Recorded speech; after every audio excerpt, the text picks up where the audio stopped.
میاں محمد بخش رحمۃ اللہ علیہ کا پنجابی میں لکھے ہوئے اشعار اور ان کی اردو میں تشریح پیش خدمت ہے۔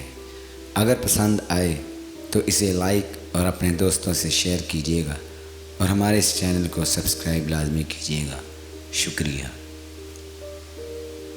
میاں صاحب فرماتے ہیں، جے میں ویکھاں عملہ ولے تے کچھ نہیں میرے پلے، جے میں ویکھاں رحمت ولے بلے بلے بلے۔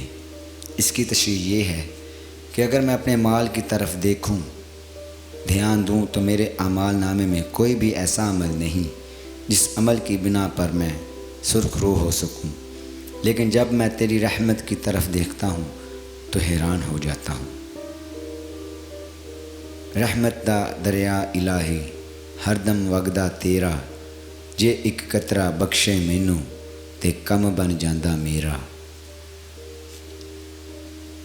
اس میں میاں صاحب کچھ یوں فرماتے ہیں کہ یا الہی تیری رحمت سب سے وسیع ہے، دریا کی طرح بہہ رہی ہے، اور میرے اگر ساری عمر کے گناہ بھی ہوں اور وقت نزاع کے وقت اگر مجھے مغفرت کا ایک قطرہ بھی نصیب ہو جائے تو میں بخشا جاؤں گا۔ میں محمد ٹھگ محمد میں محمد چورے، جس دا دنیا کلمہ پڑھ دی او محمد ہو رے۔ اس میں میاں صاحب فرماتے ہیں خود کو مخاطب کرتے ہوئے کہ میں تو چور ہوں، ٹھگ ہوں، عیبوں سے بھرا ہوا ہوں، لیکن جس کا پوری دنیا کلمہ پڑھتی ہے محمد مصطفیٰ صلی اللہ علیہ وآلہ وسلم، وہ محمد اور ہیں۔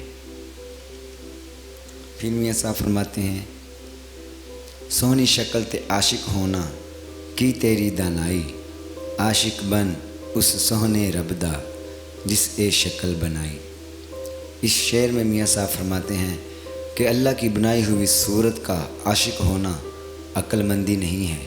اگر سچ میں عاشق ہونا ہے تو اس پاک پروردگار کا ہو جس نے اس خوبصورت شکل کو بنایا ہے۔